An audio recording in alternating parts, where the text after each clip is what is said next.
Mga kapatid, magandang gabi po sa inyong lahat. Huwag po sana kayong mauuyam or magsasawa po sa akin. Meron pa po akong mga isi-share po sa inyo tungkol po sa ating mga sasakyan. Mga kapatid, matanong ko lang po kayo. Ano po ba yung nabili nyong sasakyan? Ano po ba ang transmission ng nabili nyong sasakyan? Yan po yung unang tanong natin. Kasi po mga kapatid, meron pong mga nakabili ng brand new na sasakyan, hindi po niya alam kung ano ang transmission.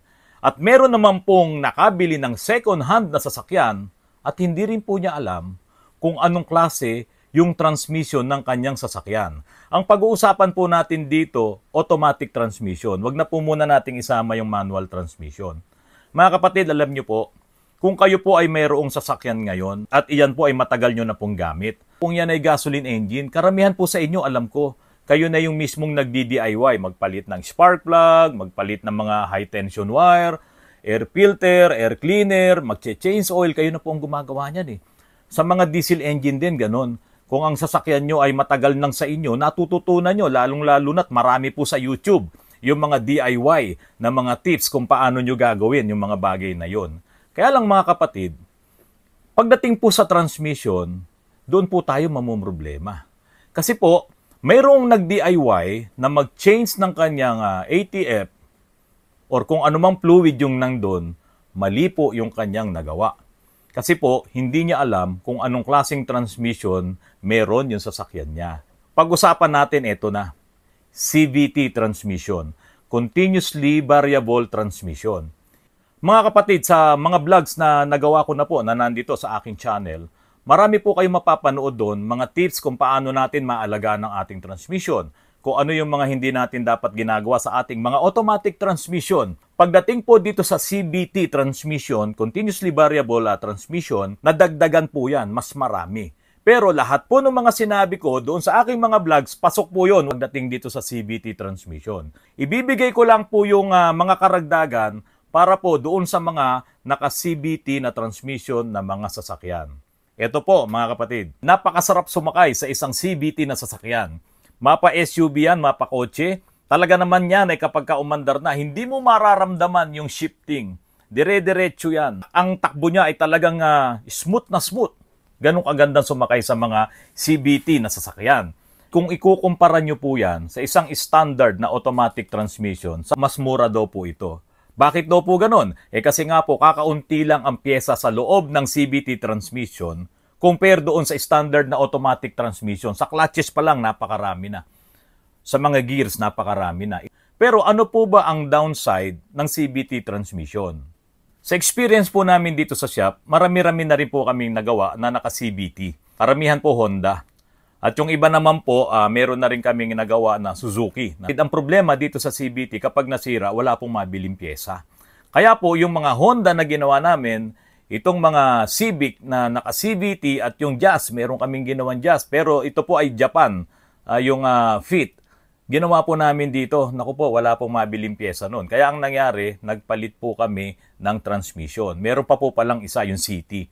Nagpalit po kami ng transmission, surplus na lang. Kasi hindi naman kayang bumili ng bago. At wala naman din pong available na bagong transmission ng CVT para doon sa mga binanggit kong sasakyan. Mga kapatid, ang mga sasakyan na naka-CVT, talagang efficient sila pagdating sa fuel. Kaya nga ang Subaru, ginawa nila, pinaganda pa nila ng pinaganda yung kanilang CVT para po makatipid pa sila ng todo sa kanilang fuel.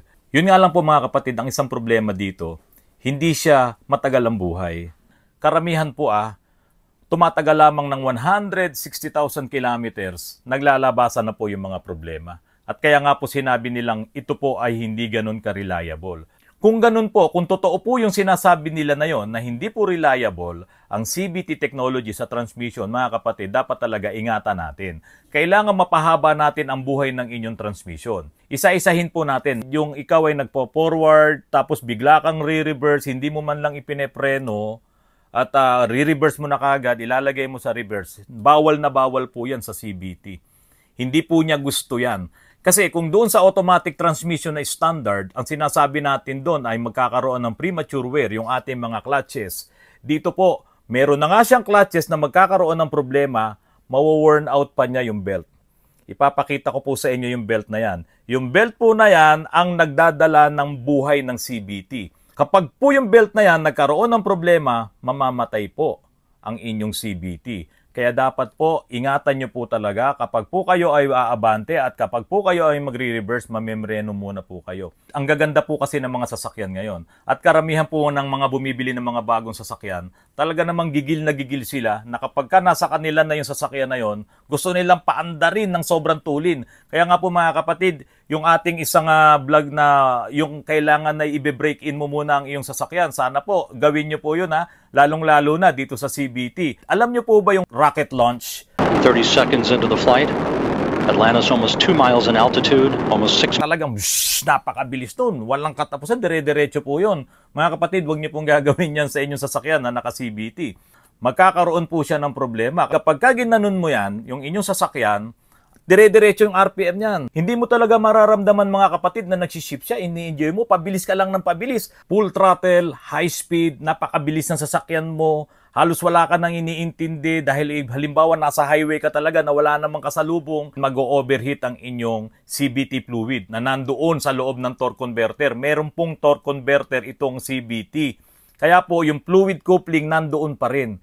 Kung pipilitin nyo po at kung palagi nyo pong gagawin na nilolaunch nyo ang inyong sasakyan na para bang rocket, mga kapatid, hindi po yan makakatulong. Kasi once na mag-overheat ang CVT fluid, magkakaroon siya ng bad effect sa loob ng inyong transmission. Mag-o-oxidize siya, masisira ang kanyang timpla, at kapag ka po nasira na ang kanyang timpla, hindi na siya tamang fluid, sisirain po niya yung laman loob ng inyong transmission. Meron ding ilang clutches doon. Halos wala pong gears to. Mga planetary gears lang. Ang pinakabuhay po nito, ang pinakapuso nito, nandoon po sa belt. At yung belt po na yon ang iniiwasan dito na masira ka agad. Kaya po, kapag ka po ito ay ginawa nyo nga parang rocket launch ang inyong pagpapatakbo, hindi po tatagal ang inyong transmission. Tulad ng sinabi ko po kanina, may mga nakabili ng brand yung sasakyan, maaaring hindi niya alam kung anong transmission yung gamit ng kanyang nabiling sasakyan. Meron din naman pong segunda mano niya nabili at wala po talaga siyang kaalam-alam kung ano yung transmission na meron yung sasakyan na yon. Ngayon po, nagkamali siya ng fluid na inilagay. Sa halip na CVT fluid, ang nailagay niya ATF, Automatic Transmission Fluid. Ito po ngayon ang magiging problema. Talaga pong sisirain yung CVT transmission nyo.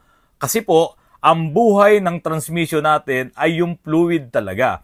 Ngayon, iba ang viscosity ng ATF, iba ang viscosity nitong CVT at iba po talaga ang timplada niyan. Ngayon, kung magkakapalit yan na hindi nyo alam or mamimix nyo yan at ginamit nyo na ginamit kasi aandar naman yan eh. Sa umpisa, hindi kayo magkakaproblema. Pero habang tumatagal, masisira yung timpla ng inyong fluid, yung CVT fluid, sisirain po ang transmission nyo. Sandamakmak na problema ang inyo pong may experience. At kapag po dumating yung mga problema na yun, mga kapatid, sabi ko nga po sa inyo, wala pa pong mga rebuilding kit at kung meron man po, ay hindi po yung mga lumang modelo. Kung second hand mo nabili ang sasakyan mo at wala po yung available na rebuilding kit, goodbye, CVT. Maghahanap po tayo ng surplus. Napakamahal po mga kapatid ng mga surplus na CVT transmission. Mas mahal po kung brand new, sakasa lang po talaga yung makakabili at kung meron. Mga kapatid, payo ko po doon sa mga nakabili ng mga brand new na mga sasakyan na CVT ang gamit. Lagi po kayong mag-get in touch doon sa dealer na binilihan nyo. Kasi po may mga ibinibigay TSB or yung Technical Service Bulletin para po doon sa mga sasakyan na ibinebenta nila. Ngayon po, kapag ka po nagka-problema, yung ibang binenta nilang mga sasakyan, halimbawa doon sa CVT, ipinuprovide po nila yung serbisyo na yan. Eh baka po mamaya hindi nyo mamalayan, meron na rin po palang problema yung sasakyan nyo. At kapag po ang inyong sasakyan ay brand new at under warranty pa, kapag po yan ay nagkaroon ng leak, dapat po dalhin nyo kaagad sa kanila upang magawa po kaagad nila yan. Kasi po, kapag hindi po yung kaagad na address, masisira po talaga ang transmission nyo kapag ka po nabawasan ng fluid at umonti na yan. Doon sa kanilang Technical Service Bulletin, ipinapakita po nila kung ano yung mga dapat gawin at i-address nila yan. Ngayon, kung talagang nagka-problema na ang inyong transmission, pinapalitan po nila yan ng bago. Kaya dapat po, alerto kayo, babantayan nyo yung inyong sasakyan, sisilipin nyo rin kung may mga leak na, lalong-lalo na kung bago kasi po, ang inaabatan nyo rito yung warranty. Kapag po nalampasan yan, nalampasan kayo ng warranty at hindi nyo po naibalik sa kanila, mga kapatid, naku, napakamahal po ang inyong magagastos. May mga upgrade po kasi yung mga softwares, lalong-lalo na kung ang inyong CVT ay highly computerized na po siya. Kung minsan nagkakaroon po talaga ng mga abnormalities yung inyong transmission, o umaandar naman pero hindi talaga yung dapat na takbong CVT. Kasi po pag CVT, dire-diretso yan eh. Ngayon, pag may napansin kayo, may umuugtol dyan, parang nawawala, nagkakaroon, bago, brand new pa yung sasakyan nyo, ibalik nyo po kagad sa kasa. Kung minsan po, sabi po nila, software lang po, i-upgrade, may i-install. Ngayon, kung nagawa na po nila yun, i-upgrade na nila, na-install na nila, at ganun pa rin, palit na po ng transmission yan. At least, pasok pa po kayo dun sa warranty. Ang Toyota po, nagkaroon din ng ganyan dun sa kanilang automatic transmission noong 2016. Sabi po nila, software lang. Pero ito nga po ay nilabas ni Top Gear, nandoon naman din po, parang meron din doon na nagpalit talaga ng transmission. So kayo na po ang mag-research niyan. Marami po kasing na nakabili ng CVT na sasakyan. Yun nga, medyo na may delay ng konti sa umpisa. So ang ginawa po nila, ang ginagawa ng iba, nagpapa-modify or nagpapa-retune para magkaroon ng lakas, para magkaroon ng additional power. Hindi po kakayanin ng CVT transmission, lalong-lalo na yung belt doon sa loob, kapag ka po iyan ay minodify nyo at nalampasan nyo yung limit niya. Doon pa nga lang po sa stock niya tune, kaya na pong sirain yung CVT transmission nyo. Kung talagang sabi ko nga, huwag nyong ilo-launch yan na parang rocket Kaya na po siyang sirain. Kasi po napaka-maselan nung belt na nandun sa loob. Tapos mag-overheat pa yung inyong CVT fluid. So, iyon po ay napaka-detrimental po doon sa inyong transmission. Kaya po, ang maipapayo po natin, kung kayo po ay naka-CVT na transmission, kahit na ano pa pong sasakyan yan, kung imomodify nyo po, kung i-tune nyo po, huwag nyo pong lalampasan yung limit. Kasi once nalampasan nyo yung limit, at ginamit nyo siya talagang parang araw-araw, parang ipinangangarera nyo dahil naka-tune kayo, naka-remap kayo, hindi po tatagal ang inyong sasakyan, ang inyong CVT. Sabi nga po, 160,000 kilometers, baka nandun na kayo sa sandamakmak na problema. Yan po ang magsisimula na magkakaroon na ng problema ang inyong transmission. Ito po nga, continuously variable transmission. Meron po yung dalawang pulley. Yung pulley po na yon, ang tawag po doon ay variator. Doon nakakabit yung belt. Yan. So halimbawa po, ito yung dalawang variator. Hindi ko na lang talaga mapapakita pa sa inyo yung belt. Yung isa dyan, maliit, isa malaki. So itong input na variator, mas maliit siya sa umpisa dahil magsisimula ka sa primera, doon sa low gear. Tapos ito na mga malaking pulley na to, ay ito nga yung output na variator. Ngayon, nagbabago po ang laki ng dalawang to. Kasi, yun nga, kapag ikaw ay manggagaling sa primera, maliit muna to, maraming ikot ng pulley.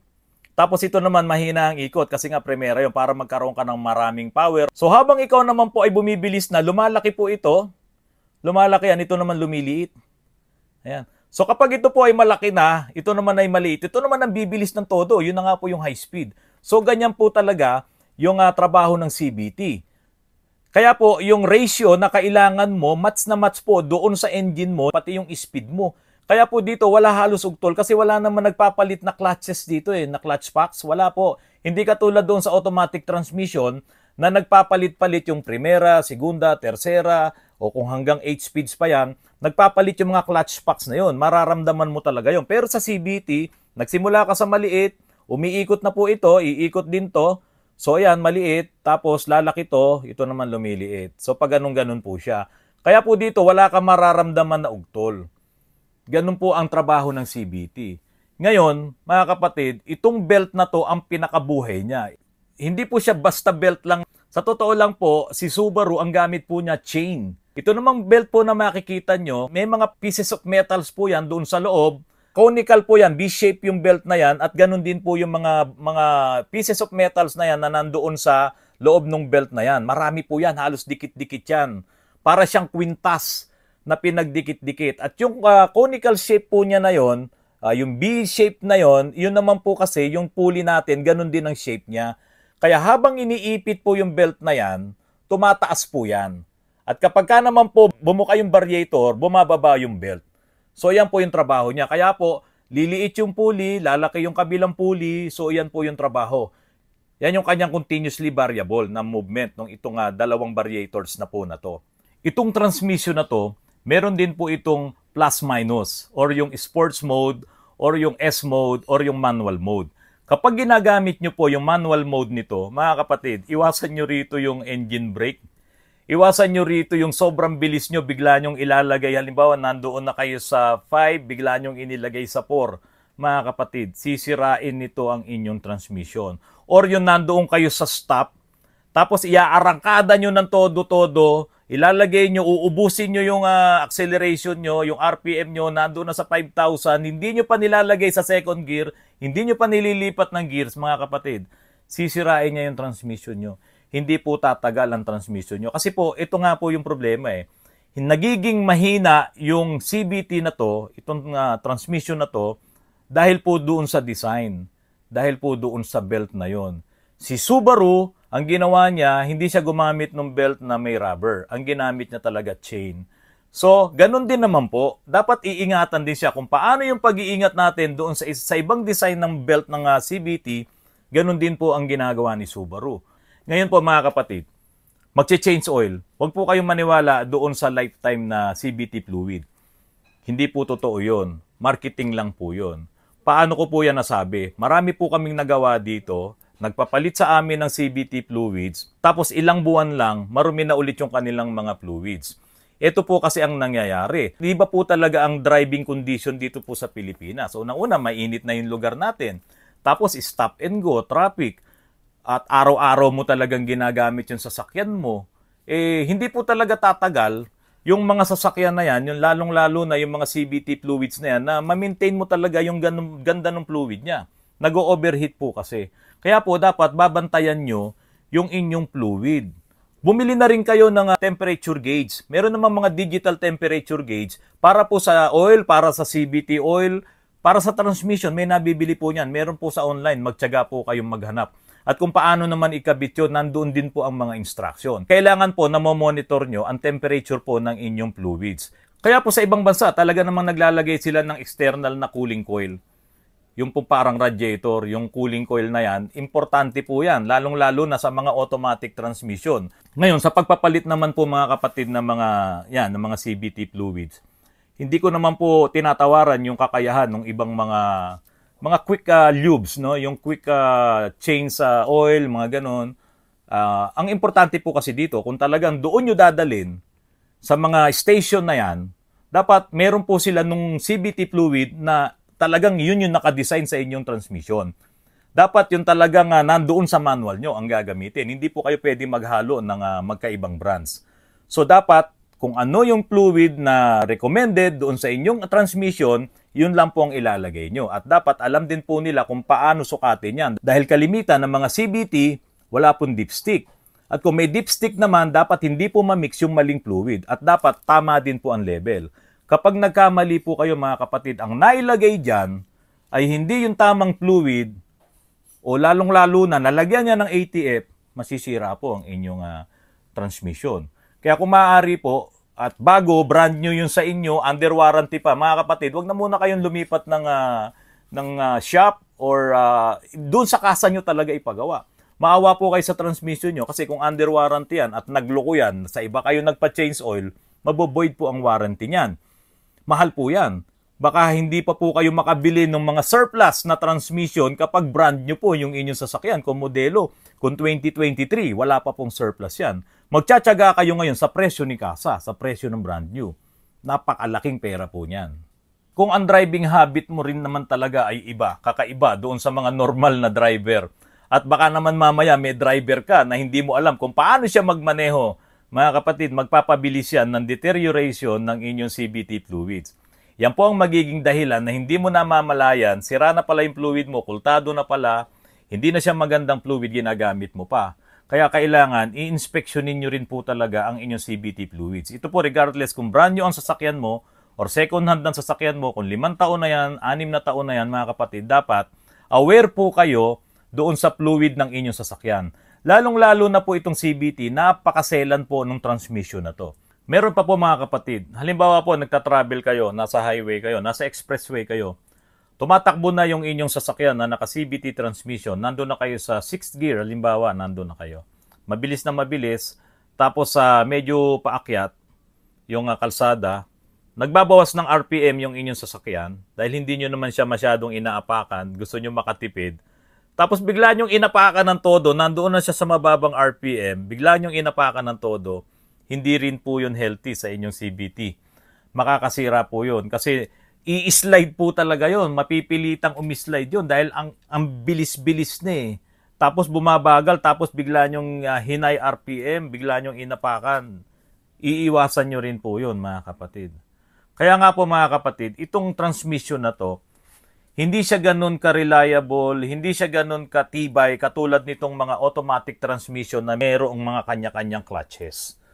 Hindi mo nga lang siguro maiko-compare sa ganda ng shifting niya, iba talaga si CVT, at ito namang standard na automatic transmission ay talagang mararamdaman mo yung shifting. Pero mga kapatid, mas matibay ito. Yun nga lang, mas mahal to. Pero ito, kapag nakuha mo yung tamang pag-aalaga, tatagal sa'yo to.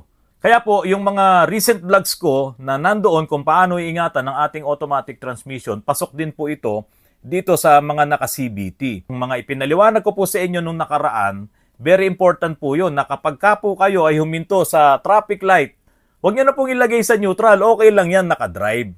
Kasi ang pinipigil nyo naman po doon ay yung torque converter.